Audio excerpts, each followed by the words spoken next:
tartan kubadda cagta oo soo qaban qaabisay raabidada ardayda ka soo jeeda gobolada dhexe ayaa waxa uu si toos ah uga bilowday caasimadda wadanka Sudan ee Khartoum iyadoo ay ka soo qayb galeen furitaankii xafladda daaha looga rogay tartanka madaxda ardayda gobolada dhexe iyo taageero cadad beel ah oo iyagu soo daawasho tagay waxaana garoonkii lagu ciyaarayay gudihiisa labada koox ee lagu furay tartanka kula hadlay xogayaha guud ee ardayda gobolada dhexe ee Sudan Awees Axmed Xaashi iyo Salaad Maxamed Cali oo isagu ah qabiir sporti labada kooxood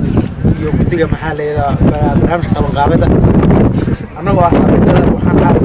caawinayaa taasanahay inaan soo istaagno laba kooxood oo caaw matalaysa gobolada dhexe la xaqiiqata waa farxad gaar waxaan ka codsanaynaa dhammaan walaalaha dheelaya inay dheelaan barooni oo ku jirto maarta kalsooni iyo maxaa la yiraahdaa iyo xogaa maarta cusubnimo ay ku jirto aad baan ugu faraxsan in caaw maartay aan gaarno qiimadan yani inaan qaran dhan metelno gobolada dhexe kale waxay tahay qaranka Soomaaliya ayaan meteli karnaa sidaan maartaan isugu dubnaano qiimaha qayaha badan ee soo argeen ardayda raabidada gobolada dhexe ee ka tirsan Sudan koobkan waa koob isdhexgal suuraaday isbarasho dad ay suquna caaw isbartay dad xaafada aan ogeyn isku dhigayeen ayaa caaw oo faa'iido weyn u idarada ee loo keentay sababtay rajayna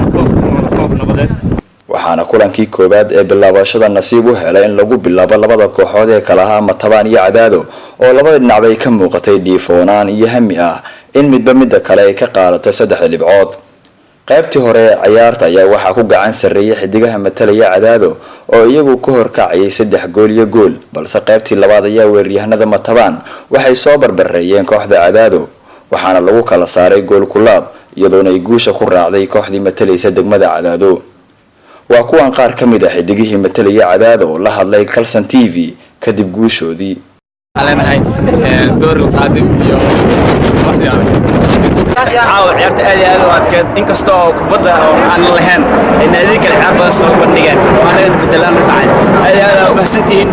kooxda Matabaan oo iyagu soo bandhigay kubad la jeclaysto ayaa iyaguna sheegay in kubadu tahay cad iyo madow